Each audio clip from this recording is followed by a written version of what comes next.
Hello. Hi, guys. Oh my god, my cats are having a warfare fight right now, so if you can hear them fighting, I'm sorry. They're having a war. I don't know why, but they are. Let me know in the chat if everything's looking good, if it sounds good, how we're doing today. Happy to see all of you, and I hope you're having a wonderful day so far. So let me know how you're doing. This is what I needed to get my butt out of bed today. Yes. Thank you. I'm glad that you enjoy it. Yes. Oh my god, my cats are actually, I don't know why they're okay, honestly. They're fighting over the window seat. It's fine. It's fine. They'll figure it out. How's everyone doing? Thanks for coming. Thanks for showing up. I'm gonna eat my little brekkie, my little breakfast. You're new here? Thank you. Thank you so much. Welcome to the family. I'm so weird about eating. Not like necessarily eating on camera. I'm fine about that. I just don't want it to be loud. So I'm like, I don't want you guys to hear me eat or unwrap this. It's like loud and shit. What are you guys eating? What time is, I mean, it's like honestly like lunchtime here, but I just have such a hard time eating in the morning, and I've been feeling, it's the ADHD. I've been feeling so apathetic about food and cooking. It's just like, I don't want to do that. Like, I don't want to cook, but I have to remind myself that I'm a human and I'm gonna get hungry and angry. Feel spoiled with live streams 2 days in a row? Well, I don't know. I think it'd be fun to do. I think it'd be really fun to do like more live streams. So it seems to be going pretty good. Like, I feel like I really, really enjoy it. Hello. Yes. Hello. But yeah, what are you guys having? Are you eating anything? What'd you have for breakfast? I need some breakfast ideas. I really crave a savory breakfast in the morning. Guys, take it easy, okay? All right. Take it easy. They're fighting. The cats are fighting. I really crave savory breakfast, but I'm allergic to eggs. So it like kind of makes it hard to have anything savory for breakfast. I need to start doing like avocado toast or something because, you know how it is. You're having soup right now? Ooh, that reminds me, I have leftover soup. Guys, I make a bonkers good soup.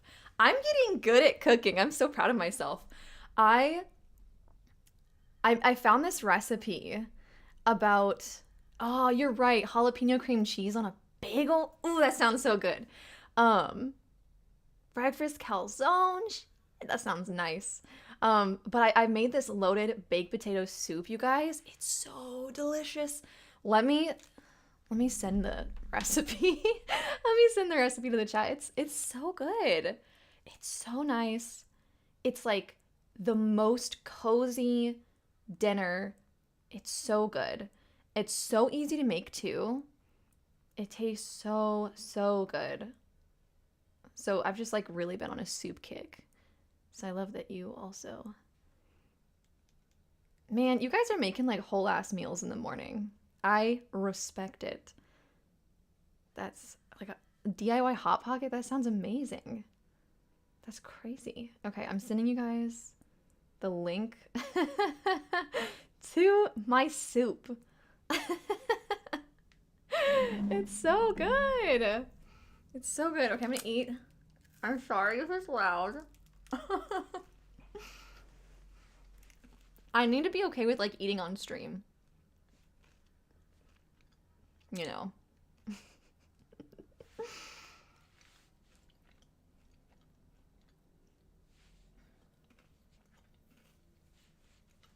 But yeah.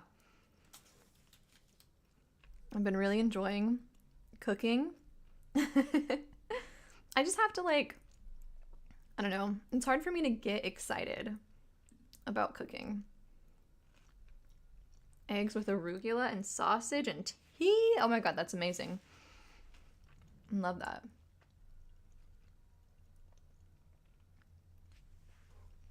I love it. Yeah. I just kind of found out recently. Okay. Get this. This was crazy. I heard, granted, it was a TikTok. I need to get off TikTok because I'm too much of like a boomer to like, I see things on TikTok and I'm like, true, you know, and I don't even question it. I need to get better at that. I saw this thing on TikTok. This guy was like a psychologist. And I have pretty bad eating social anxiety, like in person. Like it's not like I'm like, oh my God, they're gonna think weird of me because what I'm eating. It's just like I have such a fear of like having food in my teeth or on my face or like smeared lipstick and not knowing. Well, on TikTok, this guy said that that's a sign of like an eating disorder. And I don't think that's true. I don't think that's necessarily true. I think that's a sign of goddamn anxiety. And like you said, social anxiety. Like, I don't know. I don't think that's true. I don't think that's true. I don't think that has anything to do with eating disorders. You know what I'm saying? It's like, I don't know. I don't know. I've definitely dealt with eating disorders. And I don't think this is that, you know? So it's like, I don't know. Maybe it is, and maybe I'm just being, like, in denial. But yeah. I need to, exactly. The idea of cooking is fun, but you get impatient and lazy when you're hungry. I know. It's like, I want to cook, but then I'm like, I'm not hungry yet. And then by the time I'm hungry, I'm like, I need something quick. I don't want to sit here and cook, you know? So yeah, it's such a conundrum. Such a conundrum. Well, I hope you don't mind me eating real quick before we get started, y'all. Yeah, I don't think it's like ED or anything. Like, I don't know. The rest of the things he said felt pretty valid, but that one I was like, I don't know. I don't know about that. But yeah. Thank you. Eat it. Girl, we all eat, embrace it, and you do you, queen. Thank you. Yes. Thank you. Hello. While I'm eating, put your big 3 in the chat. I love to hear them. Love to hear it. And let me know, like, do you guys have any fun plans this weekend? I want to hear. Thank you, Nona. I want to hear what you guys are doing this weekend. Or this week. See, my issue? I love talking. I love to talk, so it's so hard to eat because I'm trying to eat with my mouth closed. Try not to talk while I'm eating. It's so hard. So hard.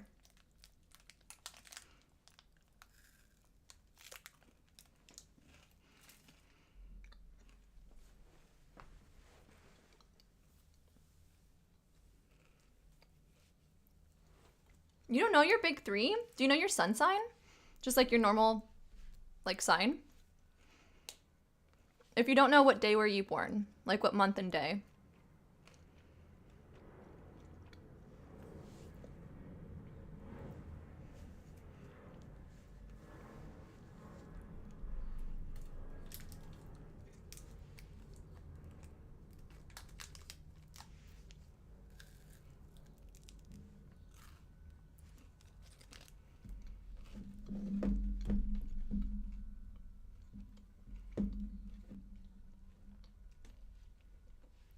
Cool.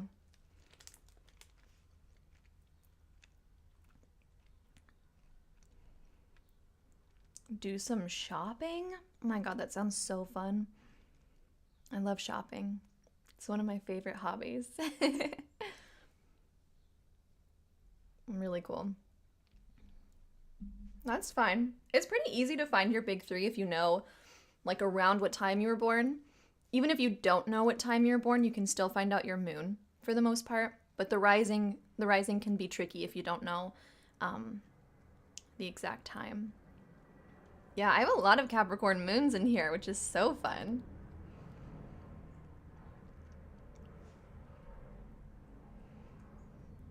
I do feel like I see a lot of, like, repeated signs in the chat, which is just really fun because I don't know, it's like interesting to see what kind of people are attracted to like my energy.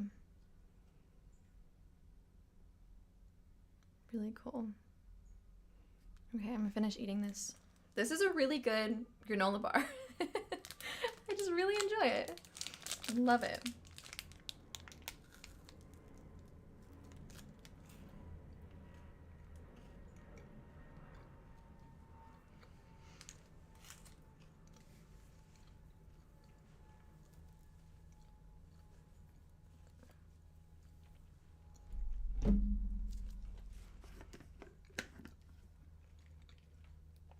Lots of Libras. I see a lot of Libras, a lot of Geminis.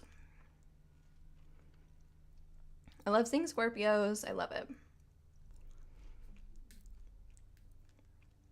Aries. Oh my gosh. Aries Sun, Aries Moon, Sag, Rising. Fiery, fiery, fiery energy. I love it. I know, double Aries. Being an Aries is so fun, isn't it? It's like actually so fun. We're just having a good time. I think one of the things I love about Aries is that we always like, no matter how old we get, we always have this childlike fun to us. And I think that's how I know when I'm getting like really sad or like, you know, falling into some depression and stuff, is when I kind of lose touch with my childishness, I guess, in like a good way, you know? It's like, if I find that I'm not like making jokes or being silly, it's like, oh, okay, I need to do some work, because I know that when I'm enhancing that like Aries energy of being fun and silly and just having a good time and like not being too serious, like I know that's when I'm doing good. But yeah, Aries are so fun. I was just talking on Twitch yesterday about how I have been so into Pedro Pascal. If you guys watch The Last of Us, or if you watch, he was in Game of Thrones, he was in a lot of stuff.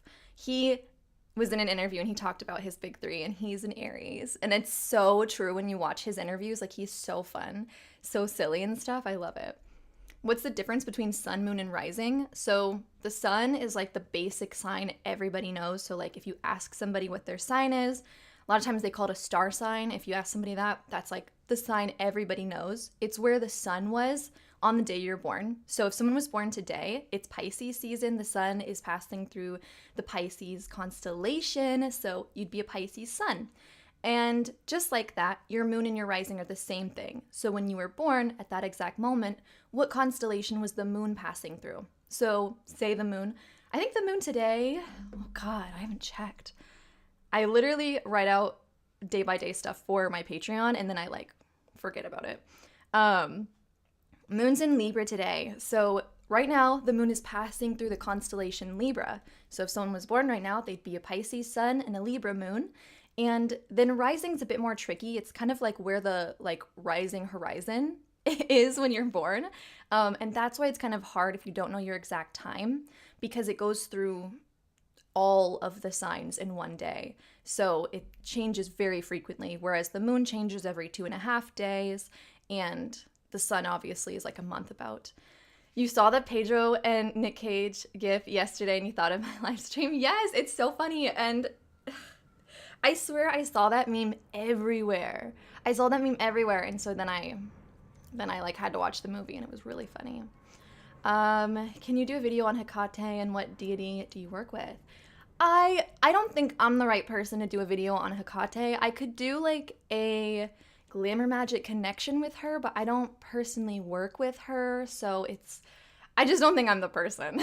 You know, I like honor and respect her, but it's just I don't have any like personal you know, work with her, so I can't really give you anything beyond like basic information. And the deities I work with, Freya is my main deity. I've worked with her for years, and she's like been my top deity forever. I work with Hades as well, which we're going to talk about Hades today, because it is about my 1-year anniversary working with Hades. So I was just thinking about it today because I actually have messages from between me and Angelica Crazy, who you guys should follow. We'll talk about her a bit too because she's been really helpful for me in like my Hades journey. So I went back to my messages with her because I messaged her when I was getting a lot of signs from him, and I was like, I think that's coming up, and I think it'll be. I started dabbling and work with him February and March of last year. And then the big message that he sent me came on the 22nd, I think, of March, but I was just really feeling it. So I was like, we'll talk about it today. We'll like get into it because it's just really cute and fun. And it's crazy how time flies. It's crazy. So cool. Yeah, awesome. Well, I want to start with my outfit of the day. It's Jupiter Day, and what do we know about Jupiter Day glamour magic? What do we know, chat? I want to hear. What do you guys know about Jupiter Day glamour magic? Anybody? Anybody take my magical days of the week class?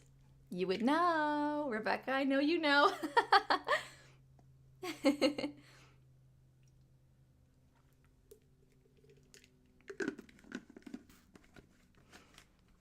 So, honestly, my outfit is not very Jupiter Day.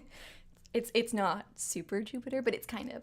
I was working with Hecate for a couple of months, and she really kicked my butt. Yeah, I mean, I think she's definitely, honestly, in my experience, working with, like, I don't know, Freya will kick my ass. I feel like Hades, like, holds me very gently. And Freya does too. I just think that when I'm like really fucking up or getting off track, she'll be the one to be like, come on, we're going back in. But Hades is just like, you're okay.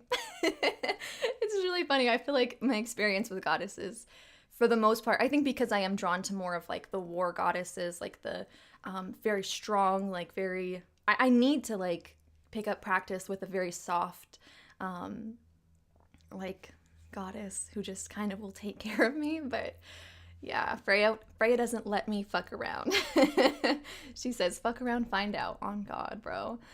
Blue and green colors, yeah, that's a good one. Jupiter rules Sagittarius. Yes, Jupiter rules Sagittarius, and if we look at traditional astrology, Jupiter also rules Pisces, so you can play with that however you wish.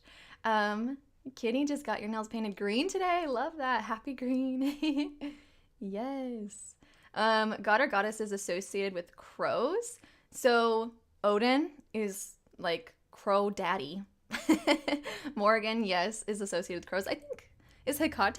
I kind of feel like she is, but maybe not. But I know that Odin is very much so associated with crows. I love Freya. She teaches me a lot of tough but necessary lessons. Yeah, 100%. She does.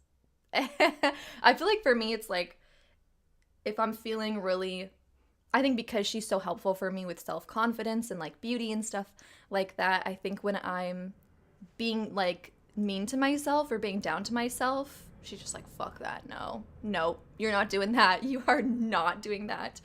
And I really think that my flares that I experience with my skin and my chronic illness happens when I'm not taking care of myself and when I'm like really just trying to overexert myself and put everyone else first, which I am very guilty of doing that a lot.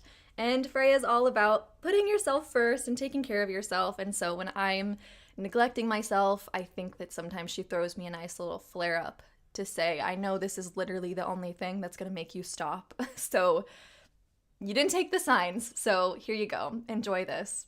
Bed rest for 2 days. So, yeah, tough love sometimes. Okay, outfit of the day. Whoop. I got this top from Target. I'm obsessed with it. It's showing up a bit lighter on camera. So it's a little bit more green, but it's so soft. It's like really cozy. 2 buttons, and I've got like a cute little pink thing underneath. So this is very Pisces. So when we're thinking of traditional astrology, it's connected to Jupiter in that way. And then I've got my silk PJ pants on. So silk is really good for Jupiter Day because one thing you can do when dressing for Thursdays is connect to like really rich fabrics, colors, patterns, things like that. Whatever makes you feel like luxury. So for me, I'm a texture person for sure. So soft things, things that are cute but still make me feel like luxurious and cozy. Silk, satin, all of that is really, really great for Jupiter Day because it's all about, it's like the planet of money and luck, things like that. So it's like riches and whatnot. So I'm like really cozy and it's perfect for Jupiter Day. So yeah, that's what I'm wearing today. Got my earrings on from yesterday. If you guys missed it on Twitch, I bought these little earrings as an early birthday gift to myself. And they're carnelian hearts. It's like a little gold hoop.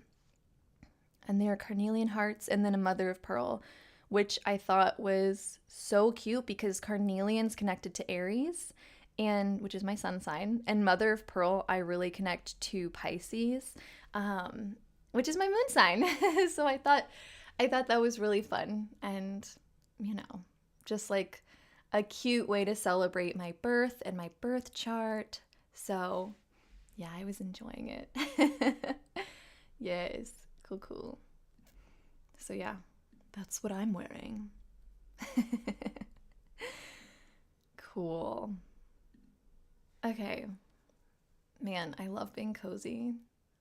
I think that I need to learn to like be chillin' on stream because I think I'm always like, bop, bop, bop, bop, bop. We need to talk about this.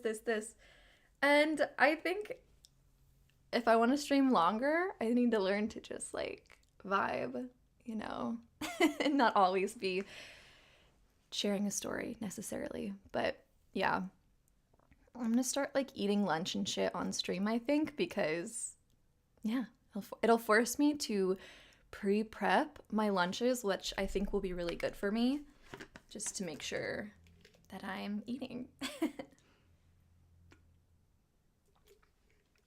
You have carnelian and green adventurine. Love that. I love that. How should one start getting into astrology and birth charts? I have my chart and I'm so lost. So I'm actually thinking of holding a class on Patreon about this because honestly, it'd probably need to be multiple classes. It's such a deep topic.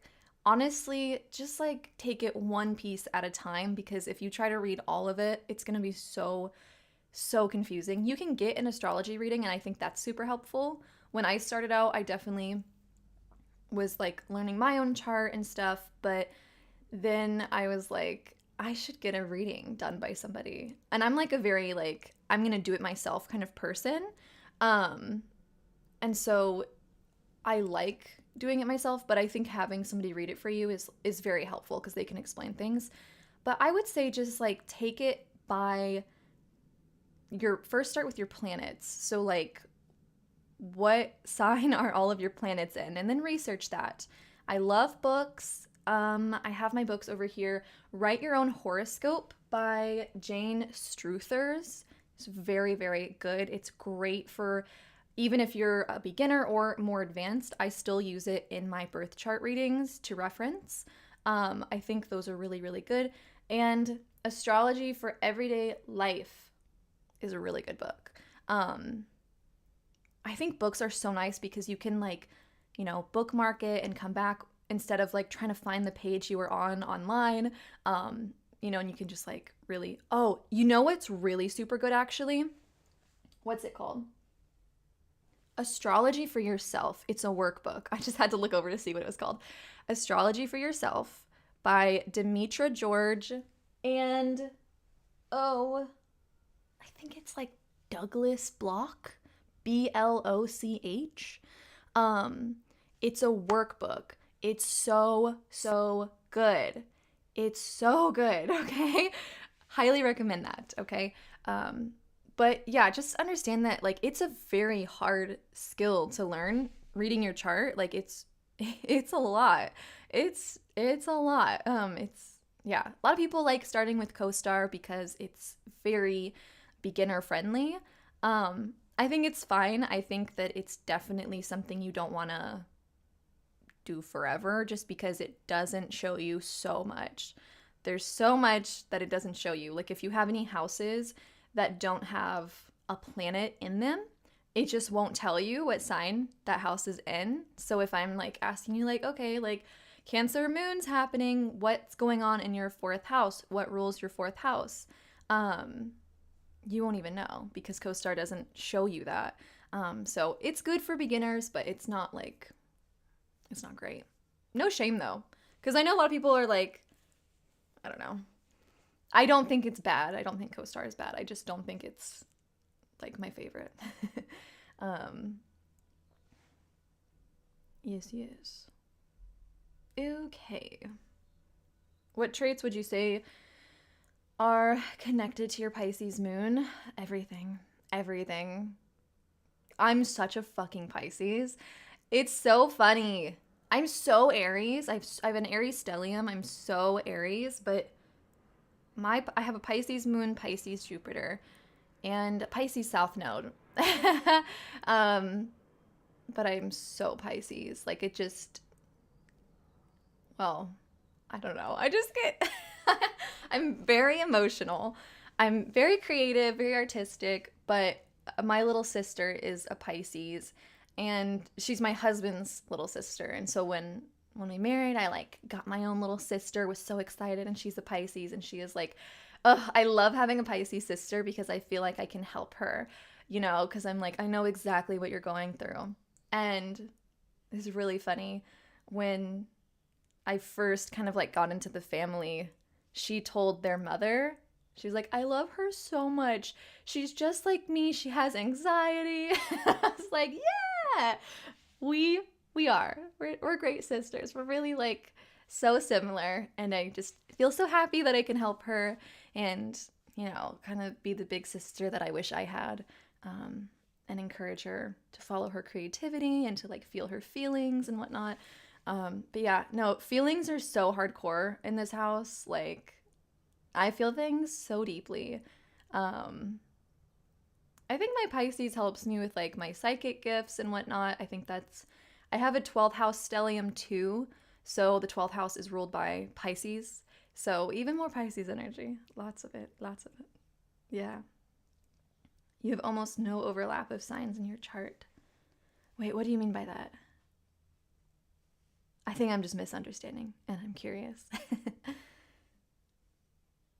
Yeah. Cool. Yeah, I'm curious what you mean by no overlap of signs in your chart. It's still early for me. I'm still like getting my brain on.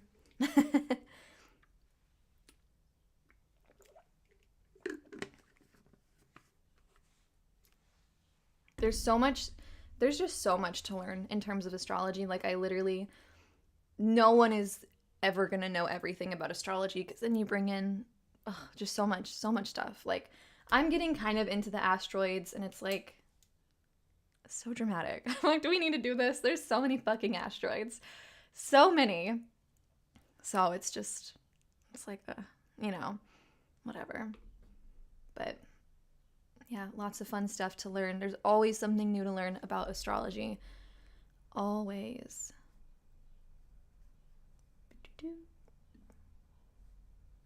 Okay. Oh, out of all your houses and planets, I don't have many that are the same. I see.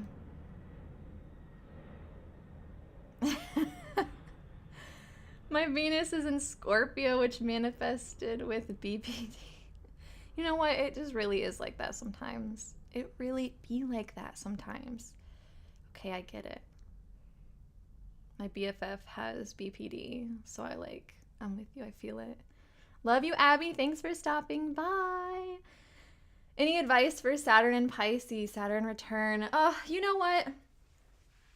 I feel so weird about answering Saturn return questions because I've never personally been through one. So it's like, I don't know. I feel like I can only tell you what other people have told me and what I've read, but I can't give you like an empathetic response, which I wish I could. I would just say whatever lessons come up for you, let them. And it might really be a time to explore the why of things. with Pisces, like Pisces always wants to know why, it wants to dive deep into why we are the way we are and what this means, and very, very like internal monologue energy. And I think that it's probably just going to be really beneficial if you let yourself just explore those things. Don't push away your emotions. Like, don't, avoid things that require a lot of deep thinking and stuff like that. And the lessons that come up from what I've heard with Saturn returns is if you're open to the lessons and you're not resisting like change, because all this change is like for your advancement and for your growth, then you'll be good. But it's when we start to also, is it your first Saturn return? Are you like 27 to 30, or are you older? Because if you're like in your mid 50s, that'll be your second Saturn return. Or if you're in your 80s, it'll be your third. And basically the first is all about growing into an adult and really taking on a lot of that Saturnian responsibility. Whereas from what I've researched, the second is more of like learning to be a mentor for others, if that makes sense. Yeah. Yeah, a lot of people have said it's like really a tough time, but I've heard both. I've heard, that it was challenging, but there was so much growth that happened, and I've also heard that it was just like a shit show. So I think that knowing you're going through it is the best thing. Like, knowing ahead of time, you can be so much more aware, So I think that's, yeah. Yeah.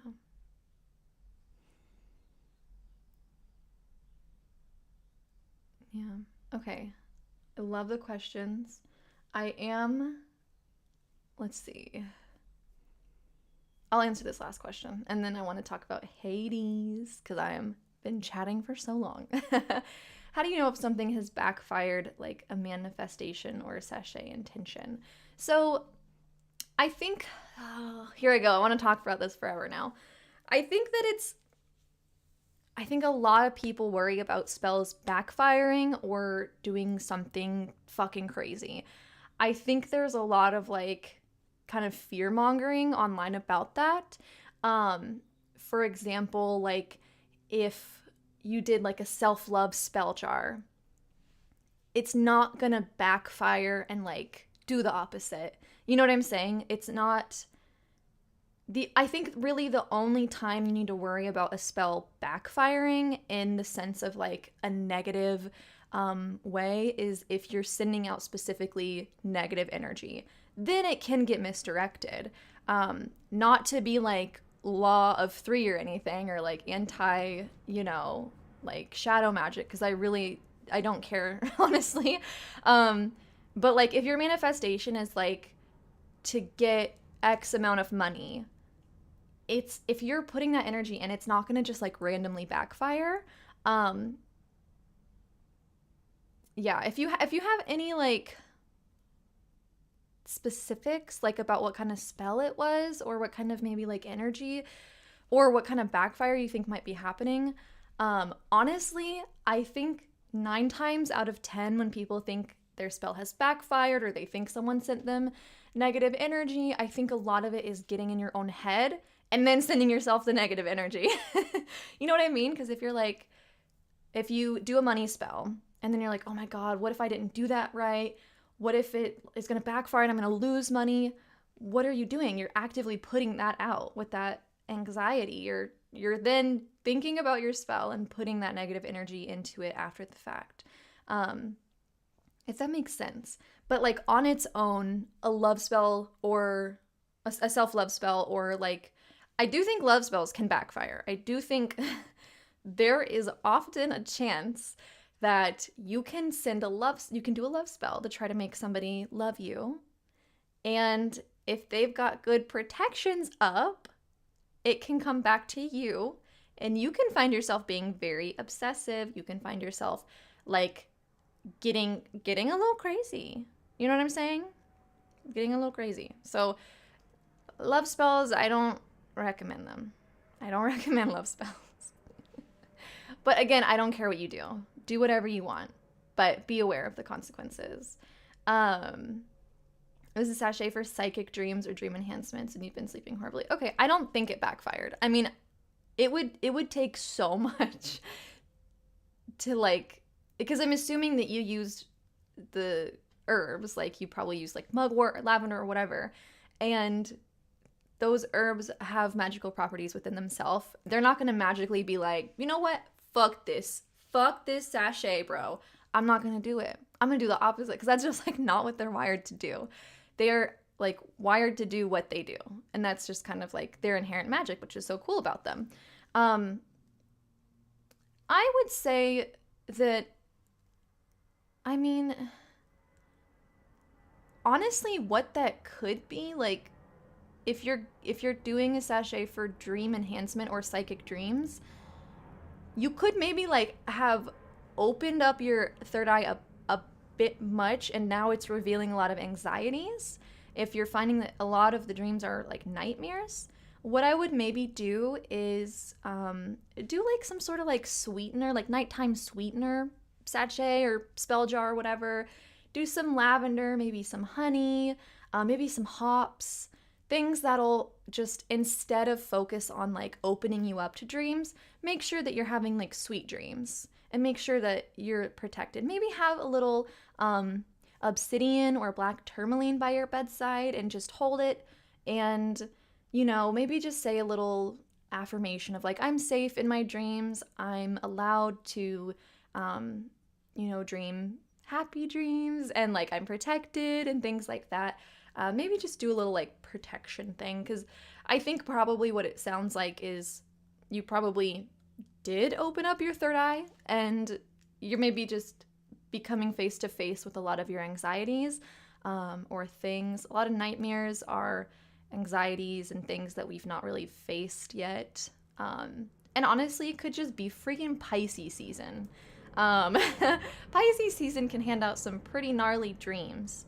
But I would focus on, you know, maybe doing something for more sweet dreams and like just restful dreams, and maybe no dreams at all. Maybe just like a week of just restful sleep. No dreams. No thank you. You know. Yeah. I hate when they say all witches are scary. Yeah, it's like, it's so funny. It's really silly. Yeah, Brie, I like your idea. Try gratitude writing at night or creative writing to get yourself in a good headspace, for sure. Yeah. Aw. Thanks. Thanks, Jennifer. Cool. Well, I want to talk about Hades. Whoop whoop. Hades in the house. So I want to share my story time with you guys about how I started working with Hades, and if you guys have any questions about Hades, the floor is open for you to ask any questions. And yeah, I just want to kind of like honor him today, to talk about like spending a year with him and celebrating him and whatnot.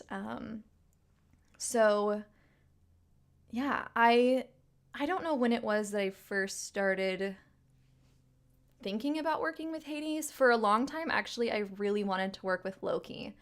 I really wanted to, this is really funny. I really wanted to work with Loki.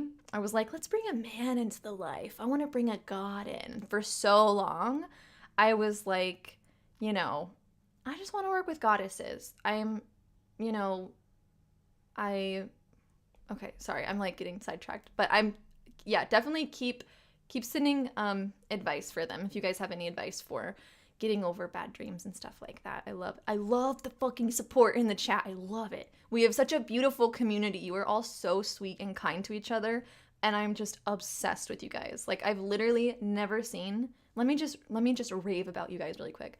There's so much bullshit hate on social media. Like, there's so many witchy forums that are all like people trying to be like, I'm better than you, I'm more of a witch than you, or like, you're wrong for whatever. And the amount of love that I see in the chat from you guys is so beautiful. So thank you all so much for having such a safe space for everyone. It's literally, same on my Patreon, like, it's so supportive. It's so sweet. Also, Katie, you read A Touch of Darkness because of me? What'd you think? Ooh! I bought the second book and I want to read it because, wait, did I buy it? No, I don't even think I bought it.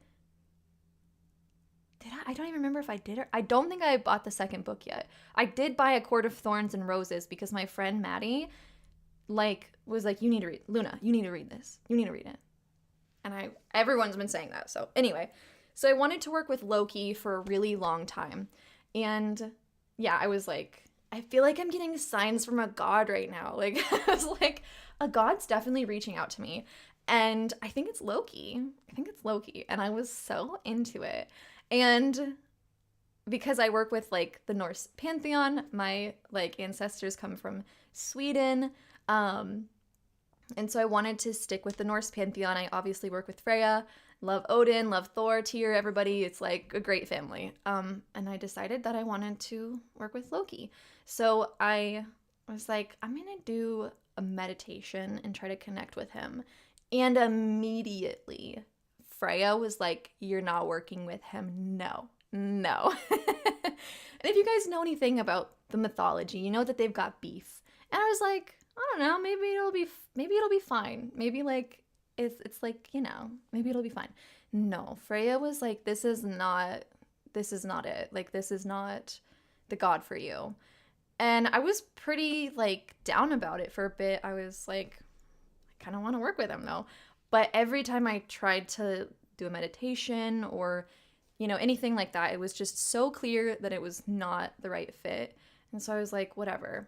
And then I kept getting messages from a god, and I kept feeling drawn to working with a god who was connected to like more of like a visually darker kind of vibe, not like a satanic or demonic, whatever, you know, like just more of like an underworld vibe, or like, you know, you kind of view, when you think of Loki, it's like the trickster god. So he's got like some, I just visually see like a lot of more darker ambience energy. And so I was picking up this darker energy, and I was like, man, Hades? And I was like, no, not the Hades, no. And I read a book that I love. It's called Of Blood and Bones. Loved it. It's so great. But when it talked a lot about underworld deities, and it talked about Hades. And it did not paint him in a very good light. It was like, he is dark, ruthless, and unyielding. And I was like, oh shit, okay, well, I don't really want to like do something wrong and then deal with, you know, the effects of that. So I was like, okay, whatever. And then I eventually found Angelica Crazy on Instagram. She's the high priestess of Hades. I love her. I had her on the podcast last year. She's very sweet. I love her so much. And she obviously shares a lot of her experience with Hades. And that's like her whole thing. She had this House of Hades society, which was like this big group for people who wanted to worship Hades. And I just thought it was so cool. And like the first day I learned about the House of Hades society of hers, I was like, huh, okay, that really sounds cool. I don't know, I'll think about it. I went downstairs to my living room. I sat down. I look over because my eye is drawn to something, and a book I had never seen before, that's my husband's. It's called House of Hades. And I was like, hello? I was like, literally like, what? That is so weird, because I'd never, ever, ever in my life ever seen that book. And then I see it the day after I learned about her group. And so I was like, okay, crazy. And so I was like messaging her, and I was like, this is interesting. And then I had a dream where he visited me in the dream, and he gave me this message, and it was so realistic. Being a Pisces moon, I get a lot of vivid dreams. I get a lot of like spirits in my dreams. I have like, I feel like I talk to people like on the other side a lot in my dreams. So it's not unusual. But I'd never like connected with him in that way. So he came into my dream, and I was like, oh shit. And he was just telling me this message basically. And it was so real and so specific. And I was like, I don't know what to do with this, but thank you. And then I woke up, and I look over, and on my bookshelf, this ruby hexagon that I have was fully on the floor. I used to have it on my bookshelf, and it was just like feet away on the floor. And I was like, what? And so I messaged Angelica. I was like, does this mean anything? Because it was like right after the dream. And she was like, yeah, that's 100% a sign from him, because he rules over, all crystals and earthly things, but especially those like rich gems. I think she said that garnet she associates with him a lot more, but she said that ruby would definitely be it. And I was just like, oh my God, this is crazy. So yeah, it was really cool. And that's when I was like, okay, well, I guess I got to get into this. So then I, reached out to him in some meditations and whatnot, and it's been really great ever since. And created a little altar and stuff. So that's kind of how I got started working with Hades.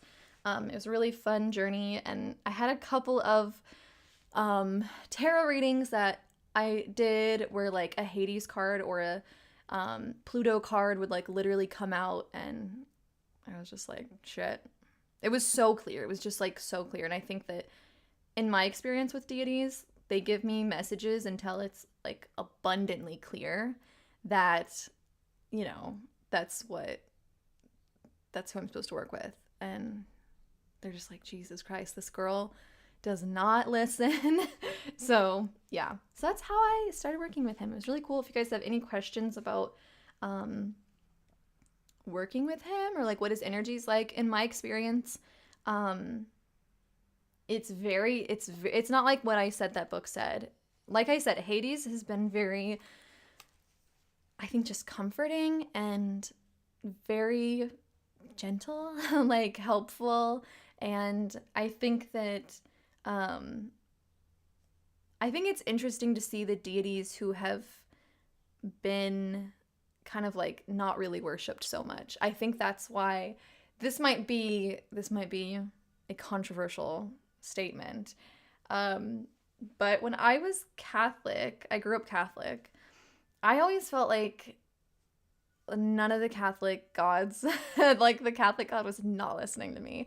I always felt like, I don't know, it was just like, I don't know, it just felt weird. And then when I started working with pagan gods, it was like immediately like I felt their energy. I'm not like discrediting like Jesus or anything. I know people, lots of witches like working with him and stuff like that. I'm just saying that was not my God. It was very clear. And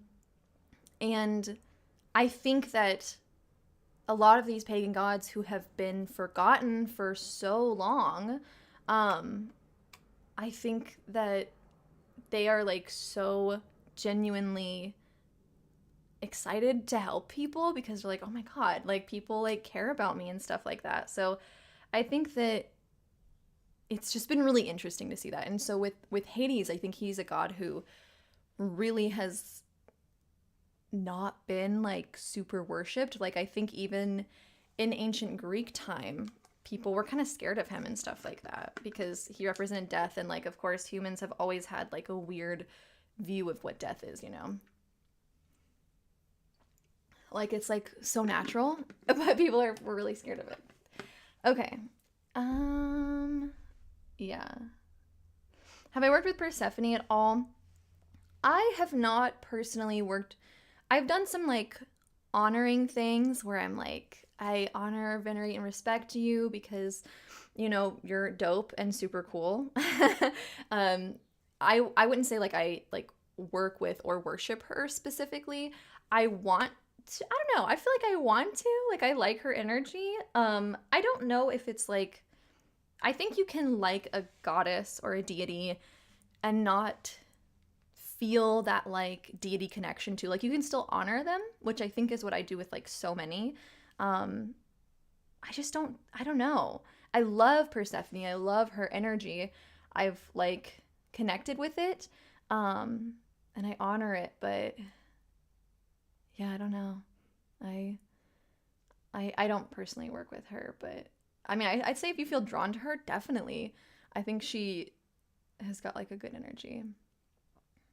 Yes, I did do a Persephone makeup look as like kind of an honor to her, and I thought that was really fun.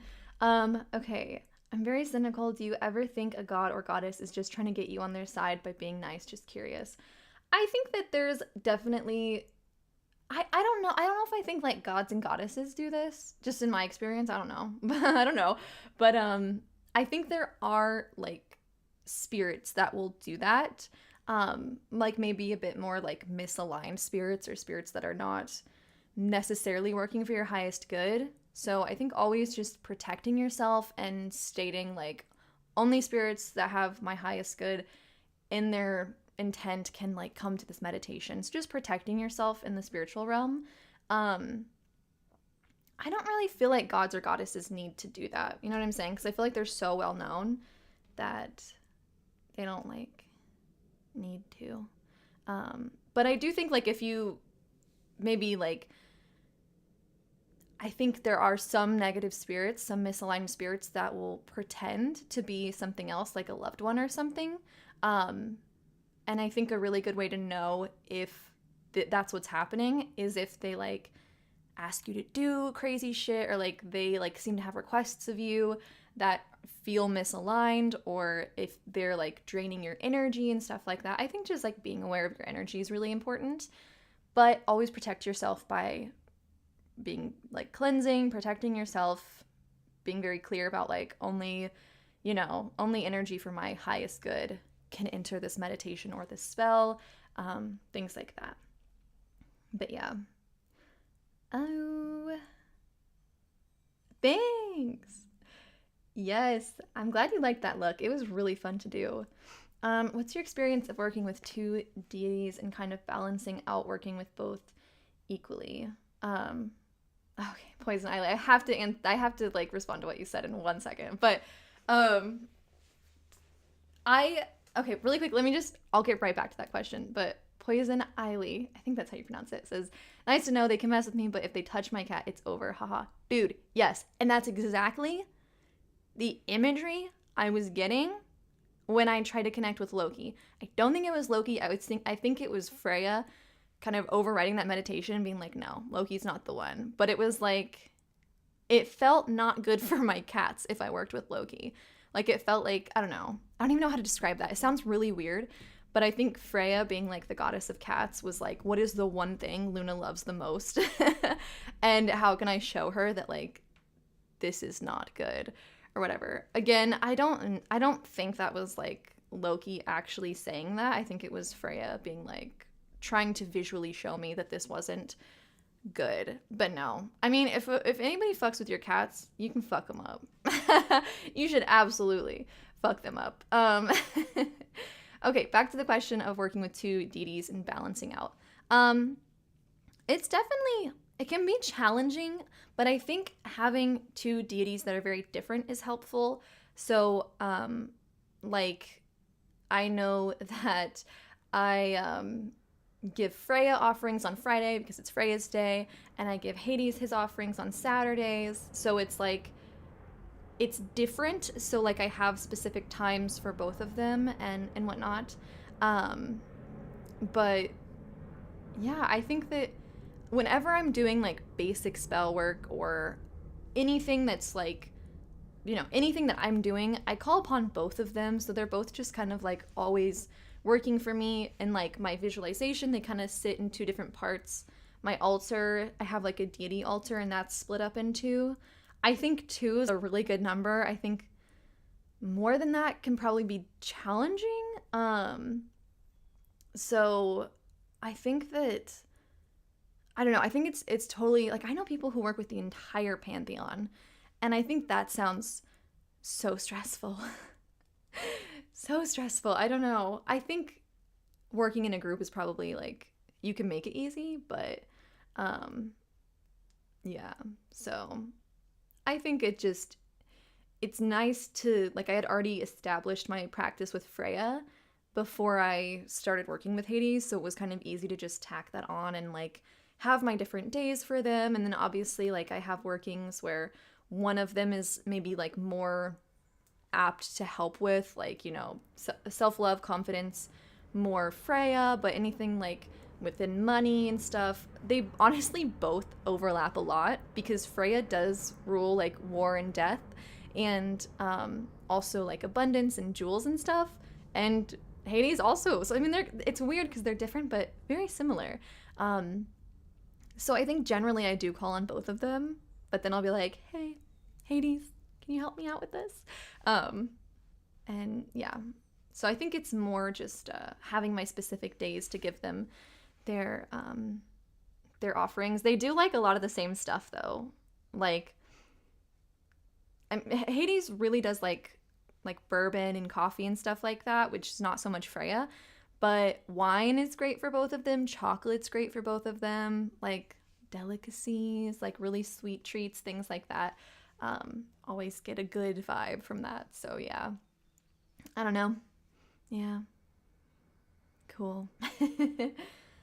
Yeah, I don't know what else. I mean, like I said, if you are interested in working with Hades, I think Angelica Kreishi has a lot of really great information on him. But yeah, it's been really fun. And I mean, there were times when like I started my wealth altar and kind of called upon him to help with that and like immediately got money. And then when I really started working with him, I I had like an audition and I had my obsidian. I think it's over here. I have an obsidian. Oh, I don't even know what it's called. It's like, let me see if I have it over here.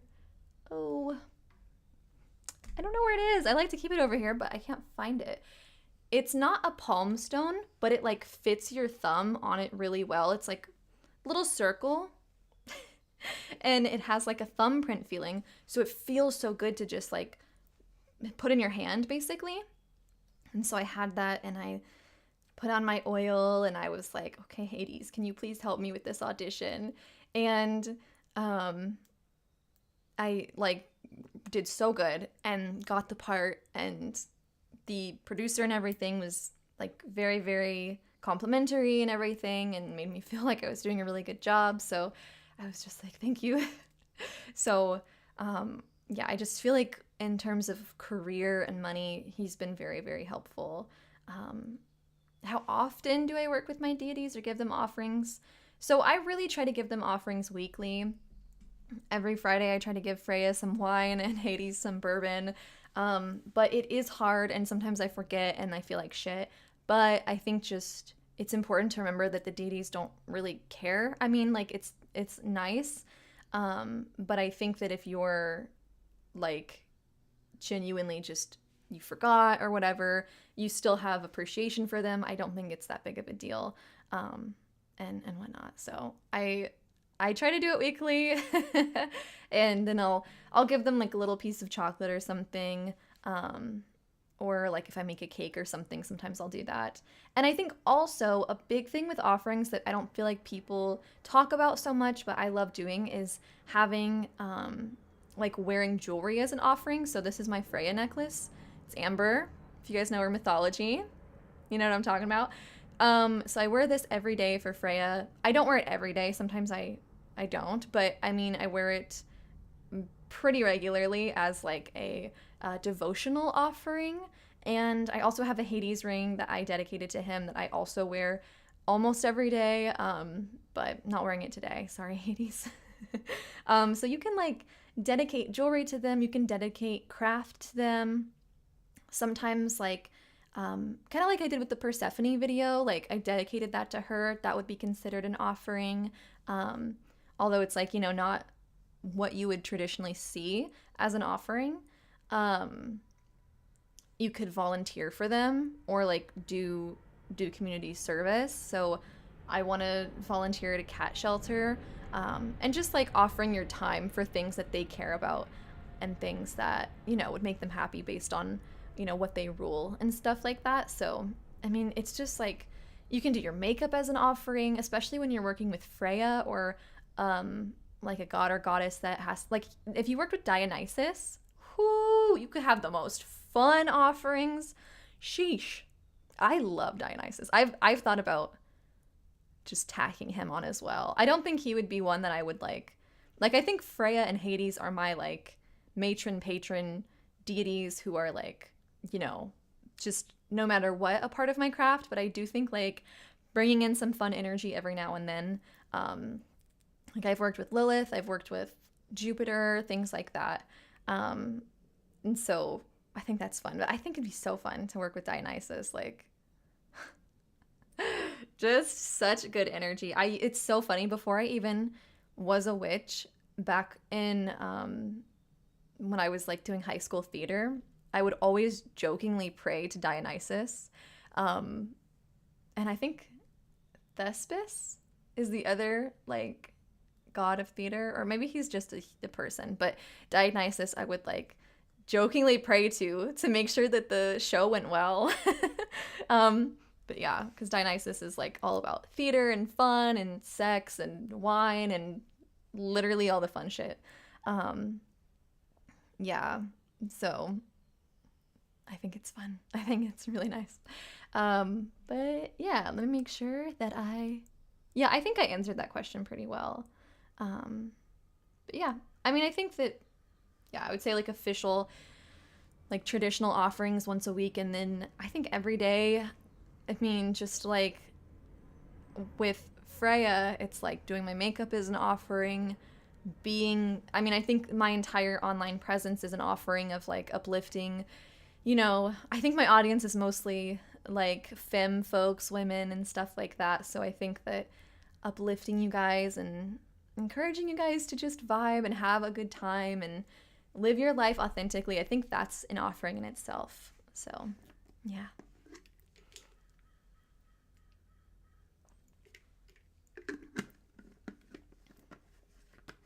Yeah. You're trying to work with spirit guides and trying to get communication through dreams. It's been a struggle for you. I think it's definitely like something you have to really work on, and it can be really challenging. Honestly, I think when I'm like actively trying to connect with people in my dreams, it doesn't work. It literally is always when I am not expecting it. It's out of nowhere. Like it makes no sense.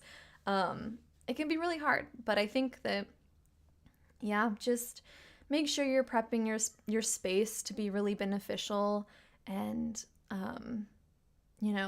maybe doing some like lucid dream practicing by writing down your dreams, or maybe having like a special tea, things like that, just to make sure that you're in a good space. But I truly think the best thing for me has been writing down my dreams, like every day as much as I can, which I have kind of fallen off of that. I've been not doing great at that. But yeah. Cool. Nice. I'm gonna drink a little bit of water, make sure I'm hydrated. And if you guys have any, like, I'm offering space today to do a like tip-based reading, tarot readings and oracle reading and stuff. So if you guys have any questions, feel free to just send like a super chat of whatever tip you can afford, and we'll do some little tarot and oracle and stuff or whatever. And I'll probably do more of these sometimes, but I brought my cards just in case anyone's feeling questions or anything. Yeah, I think trying too hard is definitely, that's been my biggest issue. Yes. I don't know if you guys have tried like smoking herbal cigarettes and stuff, like smoking mugwort, smoking lavender, stuff like that. There's a lady at a farmer's market that I go to, and she sells these herbal cigarettes that I've tried a couple times. I'm not really huge on smoking. I got most of my vices I got out when I was a teenager, but I do like to try it sometimes. It feels really nice. Like, it's a really good way to connect to the herbs, and I think that it can be a very meditative and relaxing kind of thing, if that makes sense. So yeah, I've tried like smoking lavender and smoking mugwort. But yeah, my current go-to tarot/oracle deck. Okay, so my favorite for me, I like to keep a deck completely separate that I don't use for other people, because I always am giving people readings, and I just want to make sure, I don't know, it's just like a vibe that I picked up that I just wanted one for me, and that's the Luna Somnia deck. It's all black, and then it's got like silver gilded edges. So pretty. It's so pretty. It follows pretty well the Rider-Waite-Smith like imagery and stuff. So that's like what I learned on. So I like it when it is consistent with that, but it's like a little bit different. So that's my favorite for myself. What I like using for other people is this Ethereal Visions deck. It's really beautiful. It's so gorgeous. And so I use this on myself too sometimes, but this is like my go-to deck for readings for other people. I have 2 cat tarot decks that I got for my cats. Yes, I got them for my cats.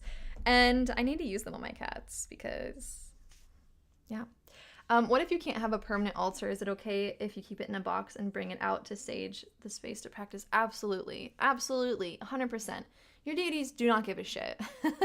You're totally fine. And like, it's really just, I think the reason why I love the book Psychic Witch so much is because it's been the only book I've read that does not put any emphasis on material items.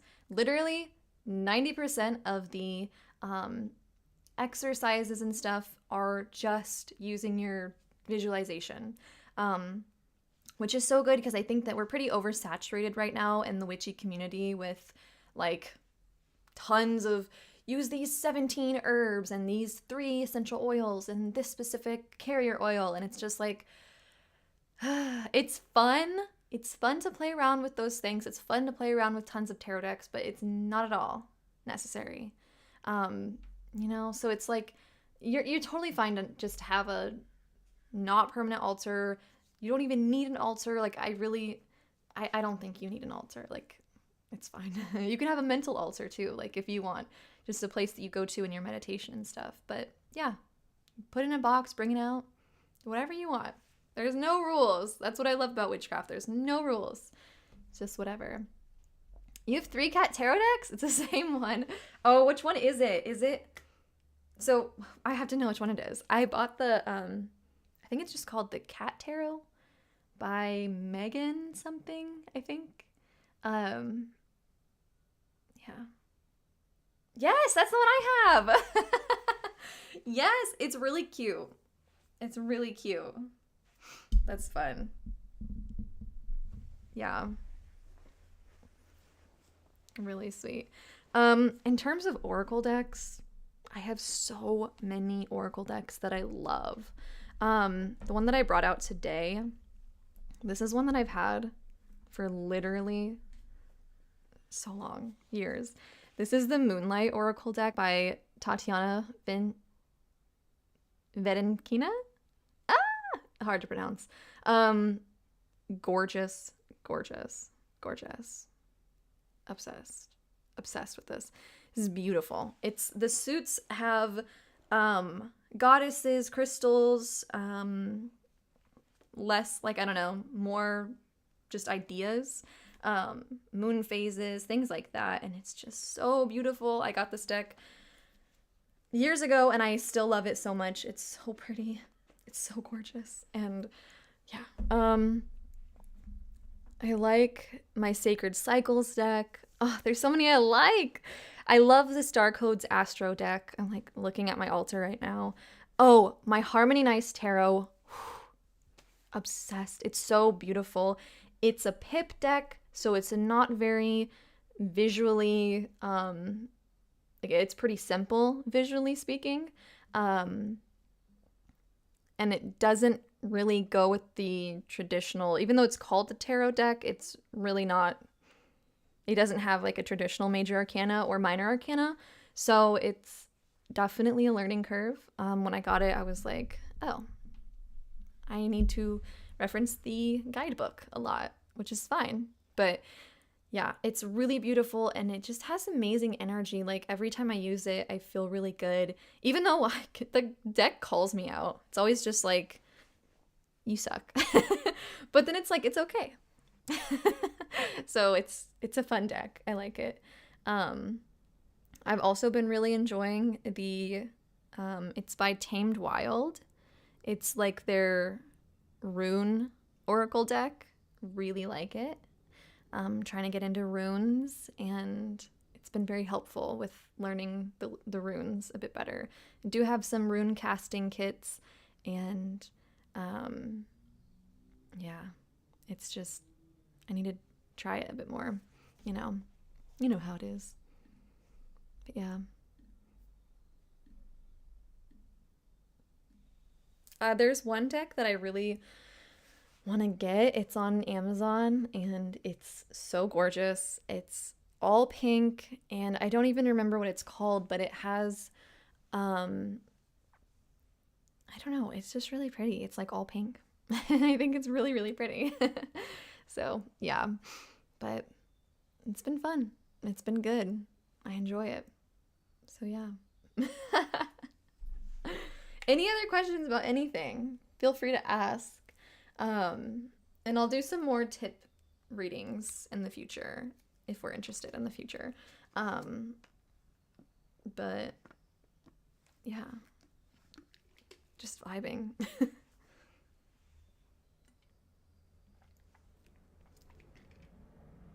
Ooh, you made your own rune set with resin? That's super cool. I last year for my brother's birthday, I made him a rune set out of clay. It was really hard because our clay was very dried out and very old. But it was really fun to make. Yeah. It's really good. And that's something that I feel like is pretty easy to make, I don't know what working with resin's like. I've only this guy up here. I made him. I painted him and then I just coated him with like a layer of resin to give him that shiny look that you can see my ring light in. But that is my only experience because resin's tricky, I think. It seems really tricky. I made my husband help me with that because I was like, I don't know what I'm doing. So, yeah. Yeah, I definitely recommend. You can even just like, if you want a really like cost-effective way to do it, you can just go out and find some like rocks. Find some rocks that are like smooth and kind of flat, and then you can paint or Sharpie like the rune on them.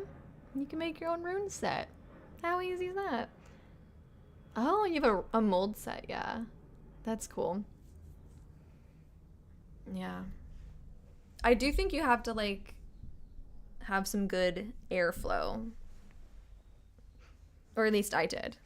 I went outside when I did my resin stuff because it kind of stank. It kind of smelled like acetone, I thought. Yeah. Yeah, so for those of you who weren't at the Twitch stream yesterday, I got a monitor. I shared the monitor drama. You can go watch that if you want to hear all that drama. And it fucked up my stream yesterday. It made everything so laggy. I don't know what the deal was with it. It's like, it made it really laggy and... I'm trying to adjust this guy. It made it super laggy and whatnot, and so I have to figure out how to get my monitor situation fixed still because it's been a little silly. It's been a little bit silly, and yeah, it's been crazy. But I'd love to watch stuff. I really want to do some like natal chart readings together, which will help you guys who are looking to learn more. I think that it's really nice to just kind of like hear someone talk about a birth chart, and that can help you pick up on certain things. Really nice, fun way to learn. But yeah, I want to read celebrity birth charts, like my favorite Twitch streamers' birth charts. Like I want to dive into it and see everyone's charts. So I think that'll be fun. I'm looking forward to that. So I'm going to figure out my Wi-Fi situation. And hopefully we can get that figured out. Yeah.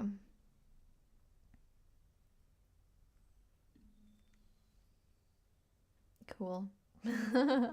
Well, if no one else has anything they want to chat about or any like reading or anything, I'm probably gonna close the vibe down if we're feeling good. But I loved chatting about Hades with you guys. That was really fun. Oh, I didn't even share my yoga story time. It was like, did I? I don't think I did. A little yoga story time for you guys. It was really silly. It was I had fun. No. I like yoga. And I'm in a part of the country, LA, that is more interested in the physical aspects of yoga and like the workout parts of yoga rather than the spiritual and meditative parts, which is what I'm interested in. Um, so I've had a really hard time finding a yoga studio that is like interested in yin yoga and wants to like connect to breath and meditation and whatnot. So it's been tough. I wanted to go to this yoga class last night with my husband. It was an acro yoga class, which, if you guys don't know, it's like two people, two or more folks, and it's, I don't know, it's like kind of acrobatic, cool moves that you do with each other, pretty intense. And it's an intro to acro yoga. So we've like played around with acro yoga before at home, just on YouTube videos and stuff. We're very new. And it's like intro to acro yoga. So I was like, okay, this will be fun. This will be very intro. No. It was bad.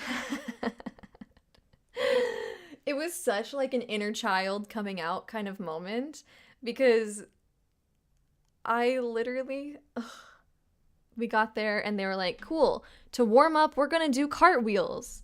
I was like, I can't do a cartwheel. And that was the warm up. That was the warm up, you guys. This is more my husband's kind of thing. My husband's really into physical activities and stuff. It's a nice like merging of our interests. Like he's very into the challenging physical activities, being a Sagittarius rising, and I like yoga, like, you know, meditative yoga and whatnot, Pisces energy. So yeah, we enjoy those things together. He's very open-minded. But yeah, they're like, warm up's a cartwheel, have fun. I was like, oh my God, this is literally gonna be so embarrassing. This is bringing me back to like being in dance class when I was in middle school and like not being coordinated. It's so embarrassing. So I did my best, what I could. And then even he, who is very, like you said, he's open-minded, he's very athletic. He does like, it's called slacklining, which is like it's like an elastic tightrope basically, and you connect it like in between two trees, and it's like a thin rope and you walk it. So he was into that long before he met me. So he's very like athletic, things like that. Even he was like, this is fucking hard. This is insane. They had us doing inversions, which is going upside down, like on the second move. The second move was like, go upside down, hold their hands, lift yourself, like they're laying on the floor, you lift yourself up off their hands, and just go do a handstand. Do a handstand not on the ground, but holding their hands. I was like, what are we doing here? And like 90% of the class had been doing acro yoga for years. And I was just like, I don't want to be here. I was just so embarrassed. It was a hard time. And the whole time I was just like, after this, I'm going to my gym. I'm going to go do a sauna session. I'm going to go sit in the sauna, have a good cry, because I was feeling feelings all day. I was being very Pisces. I was like, I'm going to have a good cry in the sauna, which is like the most Pisces shit I've ever said. And I was just like really looking forward to it. I packed a little bag. I had my oils. I was going to put my body oil on, put my hair up. I had my comfy clothes for afterwards. And I get there and the sauna is broken. And they shut it down. And I said, on International fucking Women's Day, you shut down the women's sauna? That's un-American. It's fucked up. I was just like, oh my God. So I cried in the bathroom instead. It's funny. That's the life of a Pisces moon. I've noticed that, yeah, it was a number of different things that I was getting so frustrated about, and just, I have learned to not shut my feelings off. And if I'm feeling emotional, I don't question why.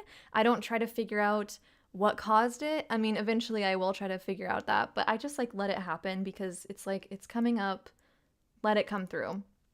But I have noticed that it is triggering for my inner child when I'm learning something. I'd say generally I don't know actually if it has to be like a physical activity. It could be maybe something else. But if I'm learning something that is in front of others and I feel like other people are relying on me to be competent and good, I get so emotionally overwhelmed. Like if I'm learning something by myself, like I'm learning guitar right now, I'm learning French. I don't get emotional. I don't get, like, if I get overwhelmed, it's like, man, this is hard. That sucks.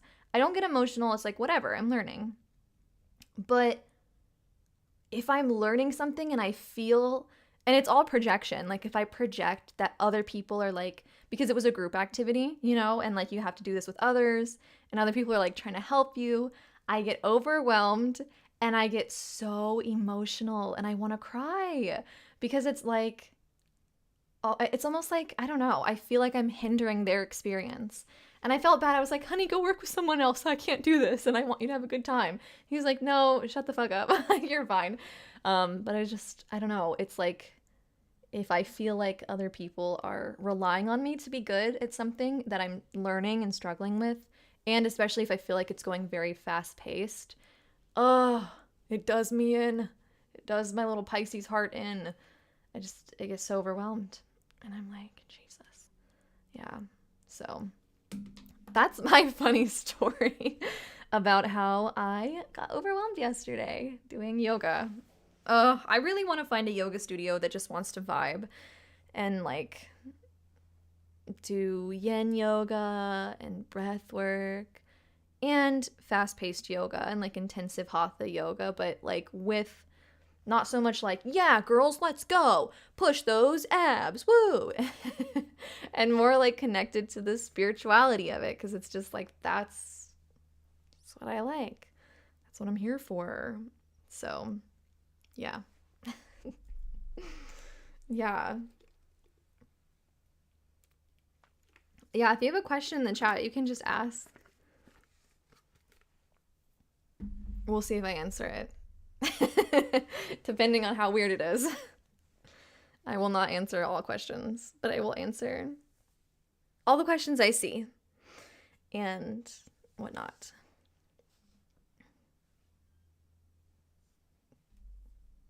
Yeah. I hope you guys are all having a good day. Make my own studio? That would be cool. I actually did think about that. I was like, you know, if you feel like there's something that's missing from the world, you should create it. I don't have a yoga teacher license. I don't have the money to buy a studio in Los Angeles, but it would be cool. It would be cool. I do want to get my yoga teacher certification someday. I just think it'd be nice. I would probably enjoy it. And I've like, I don't know, led yoga practices before with friends and stuff, and I've always thought that's been really fun and pretty intuitive for me, but I definitely don't know, like, I'm not a pro. So yeah, but it'd be cool. It'd be cool. Thank you. Thank you. I have a question on beauty magic. What does it mean? I'm trying to figure out what it is and what it does. I would recommend if you go to my YouTube page, which you're on right now, if you go to the channel, I have a playlist called Divine Feminine Glamour Magic, and tons of videos on it. So there's like a plethora of information there if you're looking to get into glamour magic, beauty magic, and things like that.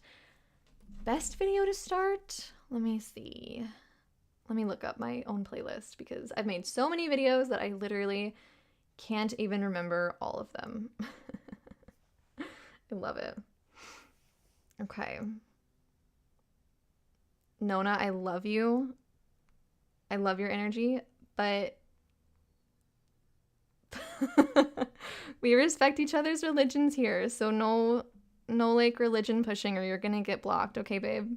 Love you, but let's respect everyone's religion, please. That's a heart. Finish the heart and be respectful. I'm not above kicking people out. Love you. Best video for Glamour Magick. Oh god. Honestly, I have a lot of really good videos on Glamour Magick. I think what was your name? B? I think if you're looking for like beauty magic in terms of makeup, I have a video called How I Manifest with Makeup. If you go to my channel, click Divine Feminine Glamour Magick playlist. That's like the 4th video. Become a goddess, gain real confidence and self-love immediately. That's a good video. Honestly, all these videos are really good. I've got some spells in here. I have some like daily practices. I have fashion magic. I have a podcast with Gabriela Rosales. Tons of videos. So I would say start with, let me just make sure. Oh, start with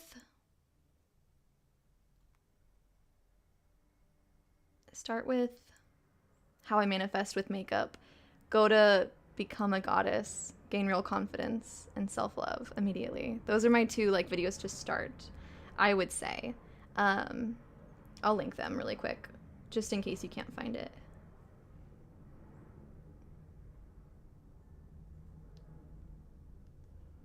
Okay, I'm putting it in the chat now. Okay, cool. That's a really good video to start with. And then just go through those videos and check out whichever ones seem nice. Because those are all very, very good videos. I'm proud of them. Yes. Cool. Eee! I have to stretch. Oh, I've been playing, for any of my gamer girlies in the chat, I started playing, what's it called? Strange Horticulture. I've not finished it. I don't know. I think I'm probably like almost halfway through. But yeah, I've been really enjoying it. Yeah. Okay. Any final questions? Let me know. Let me know also if you have any like witchy games in the chat that you like. I am gonna be right back. I have to go pee. I'll be right back, okay?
Hi guys, I'm back.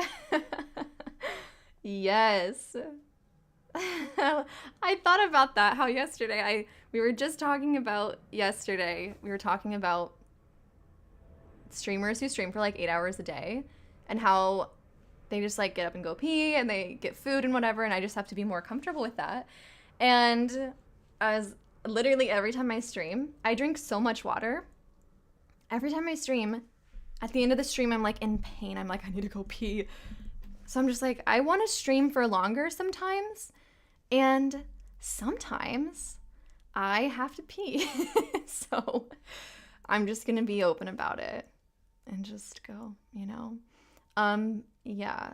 Strange horticulture, I did not think I was going to like it because I love Animal Crossing. I've been in like a real, like farming simulation kind of energy recently, and I researched strange horticulture because I heard really good things, and it's like a puzzle game, and I was like, puzzle game? I like simulation games a lot.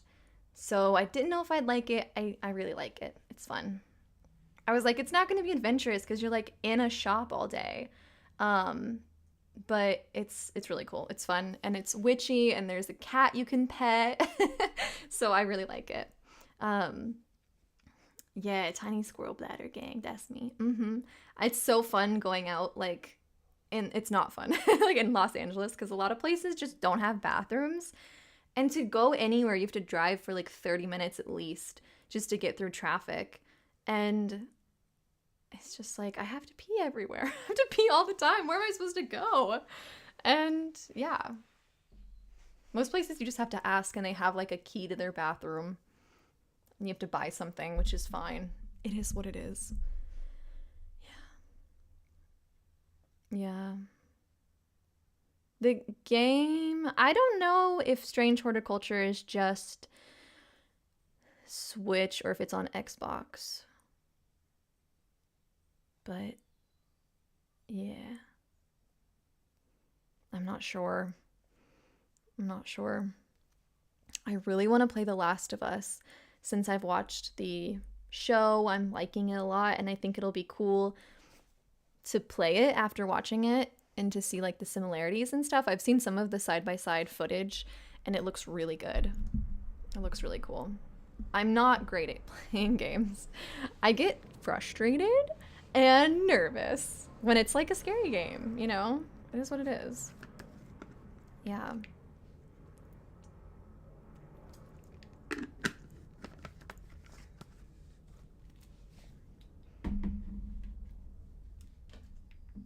Ah, just dropped my phone. Cool. Yeah. Okay, thanks for joining. Cool. Yeah, I don't know if there's anything else. So if you guys have no questions, I'm sorry, I'm just looking back at your stuff. Yeah, I don't know if there's anything else I have to say. I think I'm gonna eat lunch. Like I said, I have that soup I'm looking forward to. But yeah, hopefully by next week's streams, I'll have the monitor situation figured out. So I feel like every week I'm like, the monitor situation. But yeah, I'm hoping to have that figured out. The Wi-Fi and shit. What's my favorite divination tool? You want to try pendulum? Me and pendulums have beef. I don't know. Tarot and oracle are my favorite. I love cards. I love divination cards. I think those are by far my favorite divination technique. Pendulums, totally cool and valid and fine. And a lot of people love working with pendulums. I don't know. I like it for, I have a specific way I like analyze the energy flow of my chakras with a pendulum. So I love using it for that. But I don't love the whole like yes, no thing. It's just, it doesn't work for me. And I think that I just prefer the depth that tarot cards give. Yeah, I think that it's it's like good for yes and no questions probably, but I tend to, I guess, prefer more of like a story, I guess. So, yeah. But definitely play with it. I think that like get a pendulum and just hang out with it and see if it's like your thing, cuz it's probably just not my thing, you know, but a lot of people like it. Um and I like runes. I mean, like I said, I don't use them as much as I want to, but I do like the act of casting runes. Um I think dream divination's pretty fun. I don't do it so heavy, you know, cuz it's like yeah. Some of my dreams are just crazy for no reason. I think there are basically two different kinds of dreams that we get. I think there are some dreams that are really just our subconscious, just kind of navigating through what we've been through and making sense of our day and whatnot. And then I do think there are prophetic dreams and dreams that have very important symbolism. Not to say the other type of dreams aren't important, because I think the first kind of dreams can be really beneficial with understanding your psyche, understanding your shadow self, and what things are bothering you from the day. But I don't think they're always necessarily like divination as much as they are just like giving you insight as to like what's going on in your brain and like what things maybe are still bothering you and stuff. But some things are. In my experience, I feel like you can tell a difference between the two. Like the dreams that I've had where I feel like it's telling me something, I don't know, it feels different than dreams where I'm like, yep, that was just my brain, you know. But I do like dream divination. Um, yeah. I've tried reading tea leaves, and it's hard. I think like palmistry, tea leaf reading, like bird watch. I don't even know what it's called, but it's like bird watching, reading divination from watching birds. Um, Really cool, but it's just like so much to learn. You know, I feel so content with tarot. Um, yeah, yeah, cool.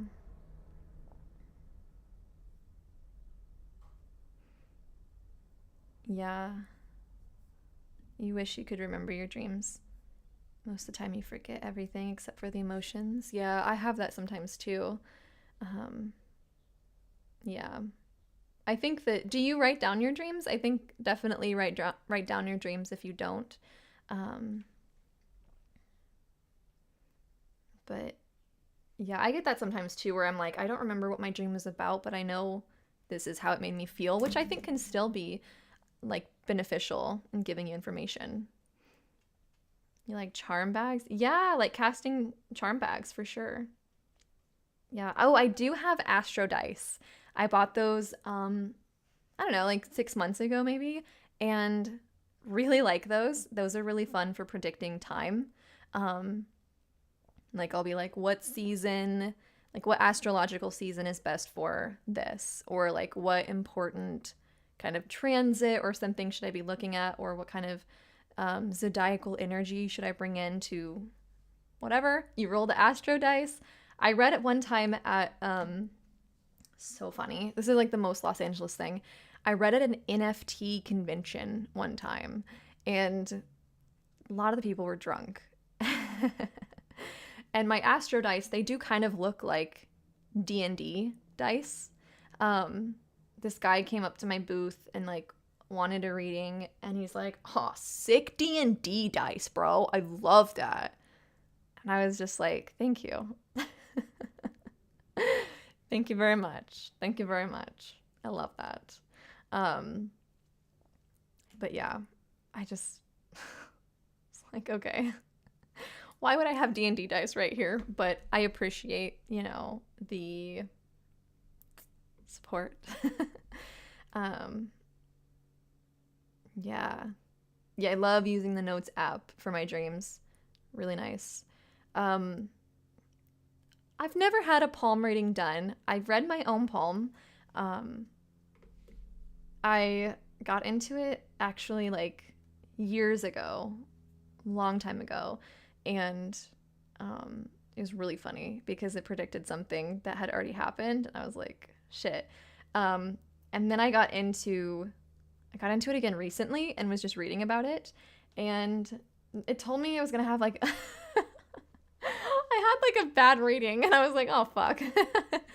My health line is forked at the end, which indicates like health issues and loneliness at the end of your life. I told my husband that, and he was like, everyone is lonely and has health issues at the end of their life. I was like, thank you. I'm just gonna be very health conscious and probably have kids so that I can not be lonely and dying. But yeah, I read that myself and I was like, okay, I'm done with this. I just like don't know. I think it'd be fun to go to a palm reader. Yeah, it'd be cool. But I've only ever read my own, and that didn't go well. Can you still do glamour magic and not wear makeup? Yeah, absolutely. Yeah, if you don't want to wear makeup, don't watch that video that I sent. You can like incorporate glamour magic and beauty magic into your skincare routine. You can incorporate it into like your hair. So if you like braid your hair at night or braid your hair sometimes, you can do basically not magic with that. Basically what I walk you through in that video with makeup, you can do all of that with skincare, with washing your face. So like when you're using a cleanser, you know, as you're doing your cleanser, have an affirmation that you state of like, I'm energetically cleansed, you know, whatever it is that you're trying to bring in. Same with like moisturizer, any body lotion, anything like that. You can totally use that for basically what I walk you through in that video. Yeah. I love your name. This only happened to me once, but have you ever had a dream that was just audio? Like you can hear music, but everything is pitch black, no visual dream? No, I don't think so. That sounds wicked. That sounds very interesting. That's really, really cool. Aw, thank you. Thank you. I appreciate your support. How do you know if a deity is communicating with you or if it's just coincidence? In my experience, I tend to be one of those people who like really get skeptical of symbols and stuff. So I tend to get many symbols and signs until it just like literally can't be considered a coincidence anymore. So for me, it's the repetition of those signs. So I don't know if you were here earlier for when I was talking about Hades, but it was just like a dream and then a weird crystal coincidence and then tarot readings that confirmed it, and meditations and whatnot. So I think that also it's not like a big deal if it's a coincidence. I think that like say the person earlier said they were seeing crows, and they're like, you know, what deity would this be? You could connect to the deities that are connected to crows. So just like Google which deities are connected to crows, and you'll see, I think the ones we mentioned were the Morrigan and also Odin. And then you can read a little bit about them, and you can like do a meditation, reach out to them, and just feel how the energy feels. You'll feel an energy, especially if you like meditate often, like you'll get used to it. When I first started working with Freya, I did a meditation to meet her and to kind of see, because I'd gotten so many symbols, but I was still like, I don't know if you really care, if you want to work with me. But I'd gotten so many symbols, I was like, I'm just going to reach out in meditation. It's not going to hurt anything. And it was a very affirmative, welcoming experience. Like, you know, the visuals came, like it was very warm feeling.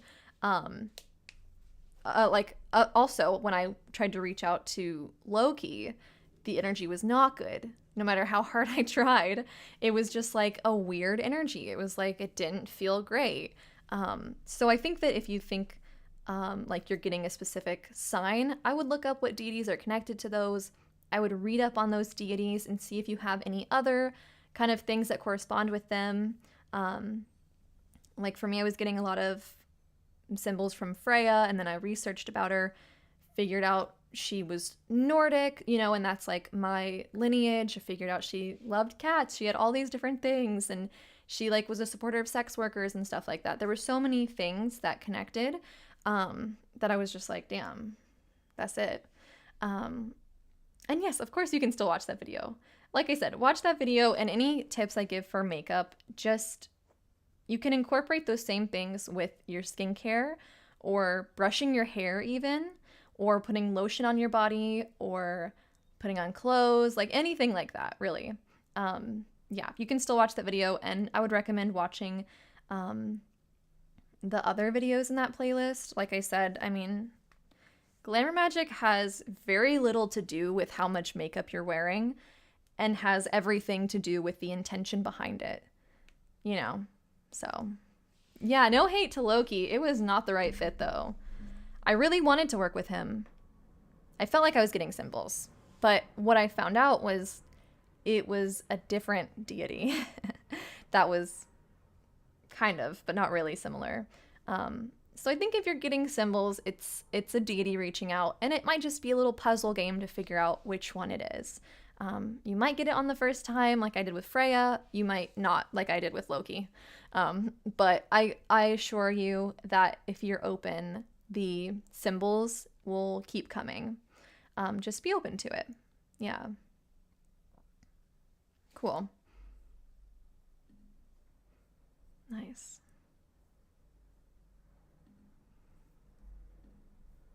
Speaking of Pedro Pascal, no one was talking about him, but I'm bringing him up. It's fine. Do you guys watch Hot Ones? It's a show with hot questions and even hotter wings. That's only funny if you watch it. If you don't watch it, you're like, what? Hot Ones is this interview that they do on YouTube. You guys, you have to watch it. It's so funny. It's so good. It's my dream. I hope Sean Evans pulls this video up someday. It is my dream to be on Hot Ones someday. I'm calling it. I'm going to be on it. I'm manifesting it, you guys. I am going to be on Hot Ones someday, and I'm going to die. Basically, it's an interview where the interviewer, Sean Evans, asks you really great questions. He's a great interviewer, all while you are eating progressively hotter wings. So you start off with hot wings, and you have 10 wings that you have to get through in the interview. And they increasingly get insanely hot wings. Can I handle hot food well? No. That's why I'm going to pass away. But I have to do it. I want to do it. I'm getting better. I love hot Cheetos. I am a hot Cheeto girly. I actually was really into hot Cheetos in high school and stopped because it's horrible for you, and then started eating them like this past month. It's inner child healing. It's fine. So jealous that you saw the host of Hot Ones. That's so cool. I think I'm okay with hot food. Like, I'm not a traditional like white girl with hot food. Like, I do like hot food. I can handle pretty hot food, but I mean, the hot wings on Hot Ones are insane. But anyway, today, the new episode of Hot Ones comes out with Pedro Pascal. So he's going to be on Hot Ones, and the video comes up today. So I'm going to watch it. I'm very excited. Yeah, I've actually never had a pepperoncini. I've never had one, but I like hot Cheetos. I like hot wings, like just like the hot wings you get at like pizza joints and stuff like that. I've never like pushed the limit too much. I think my husband actually is like, if you do hot ones, you're not gonna survive. And I think that's okay. It's like a goal. So it's like if I get to hot ones, then I can pass away. Like I can do it. It'll be so cool. I'll be the first person to like die on hot ones. um but yeah, I like it. I like it. Um but yeah. um yeah, it's a really cool show. It's fun. I'm trying to think of some cool people they've had on. I mean, they have like big celebrities on. I don't know if they've had any YouTubers on. So I need to get like acting famous first. We'll be there. We'll get there. We'll get there. He ate a ghost pepper? Yeah. I don't think I could do that. I don't think I could do that. That's insane. That's crazy. Good for him though. Good for him. He's got Scorpio energy with that. I feel like Scorpios will eat anything except for my dad. My dad's a Scorpio and he will not eat anything. He's a very picky eater. I feel like most Scorpios are pretty adventurous though. Yeah. Cool.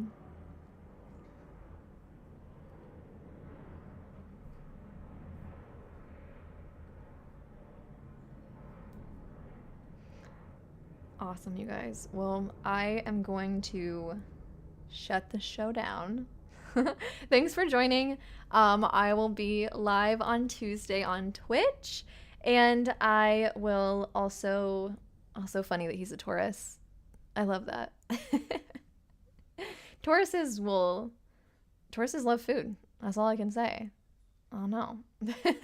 But I will be live on Twitch on Tuesday at 11 like normal, and I'll be back here on Thursday at 11 as well. So thank you guys so much for joining. I hope that you enjoyed, and I will see you all later, okay?